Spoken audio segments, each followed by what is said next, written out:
Fala pessoal, hoje a gente vai tratar da calorimetria, tá ok? A calorimetria, e dentro da calorimetria a gente vai falar do calor sensível. A gente vai entender o que o calor sensível representa pra gente dentro do estudo do calor. Também vamos dar um pitaco nessa aula sobre calor latente, que na verdade é o tema da próxima aula, tá ok? Bom, calorimetria então, vamos nessa. Primeiro vamos lembrar do conceito de calor. Calor, energia térmica em trânsito. Ou seja, nós nunca conseguimos guardar calor. A gente ou recebe ou dá, ou doa. Então o corpo pode receber ou doar calor, dar calor. A gente nunca pode o quê? Armazenar calor. Não podemos armazenar. Tudo bem até aqui? Beleza, né? Bom, vamos lembrar então das unidades de calor. A unidade de calor, existem duas muito utilizadas. São o Joule e o Cal. O que é o Cal? Vem de calorias, certo? Caloria, se você for analisar os alimentos, uma barrinha de cereal, o feijão, qualquer coisa que você queira analisar, lá tem sempre no pacote ali, que fala os ingredientes, fala a quantidade de energia que você está consumindo, só que é em quilocalorias. Nós sabemos que o quilo é o próprio K, né? Vem em quilocalorias. Nós sabemos que o quilo representa 10 ao cubo, certo? 10 ao cubo. Joule foi um grande cientista físico aí. Ele está envolvido em várias coisas, mas aqui ele fez um experimento que constatou a igualdade de um joule para caloria. Quanto que uma caloria vale em joule? E ele chegou a essa conclusão aqui, ó. Uma caloria vale 4,18 joules. Essa foi a relação que ele chegou no experimento de Joule, tá bom? Bom, contando um pouquinho sobre esse experimento, é bem simples. Pensa só.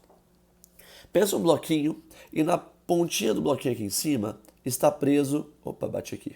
Está preso na pontinha do bloquinho, ele está preso e aqui tem um copo de água, tá bom? Um copo grande. Pensa em um copo grande. Esse bloquinho aqui dentro, ele está preso a algumas paletas. Já vou explicar o que é isso. O bloquinho tende a cair. Por quê? Porque ele está pendurado. O bloquinho está pendurado, ele tende a cair. Do que ele tende a cair, ele faz essas paletas o quê? Rotacionarem, rodarem. E as paletas ficam rodando, aquecendo a água. Ou seja, eu estou pegando uma energia mecânica, variando a energia mecânica, energia potencial gravitacional, e transformando isso em energia térmica. Foi assim que ele constatou quanto que vale uma caloria. 4,18 joules. Tudo bem? Vamos adiantar então. Quando um corpo recebe calor, podem acontecer duas coisas, jovens. Duas coisas. Quais são as coisas? Pode acontecer o aumento da temperatura, né? Se eu estou recebendo calor, eu vou aumentar a temperatura. Ou variar o estado. Pode ser que a temperatura permaneça constante e o estado seja variado. Ou seja, pensa só, a 0 graus Celsius pode ser que exista gelo a 0 graus Celsius, assim como pode ser que exista líquido, água líquida a 0 graus Celsius. E nesse trânsito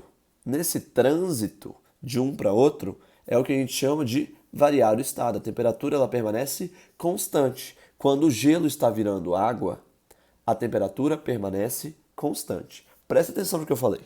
Quando o gelo está virando água, a temperatura permanece constante. Isso classifica para gente dois tipos de calores. O calor específico sensível, tá bom? Calor sensível e o calor latente.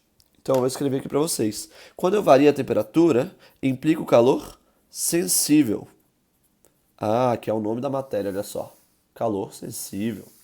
E quando varia a temperatura, varia o estado, é o calor latente. E é isso que a gente vai estudar hoje. A gente vai entender o que é esse calor sensível, para na próxima aula entender o que é o calor latente. E depois relacionar os dois para a gente conseguir fazer qualquer exercício dessa matéria. Vamos então? But first, a gente tem que ter algum conceito, né? A gente tem que entender um conceitozinho que é de fundamental importância dentro da calorimetria. Vamos a ele. O conceito é de capacidade térmica. Vamos analisar esse conceito de capacidade térmica. Bom, segundo o seu... Faltou uma aspas aqui, ó. Segundo o seu o que significa, né?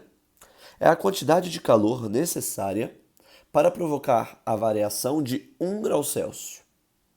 Então, é a quantidade de calor necessária para variar em um corpo a temperatura de 1 grau Celsius. 1 grau Celsius. Essa é a definição de capacidade térmica. Então, vamos lá. A capacidade térmica, ela pode ser representada por esse Czão maiúsculo com um tracinho no meio. Tem gente que representa com Czão com tracinho, tem gente que representa só com Czão.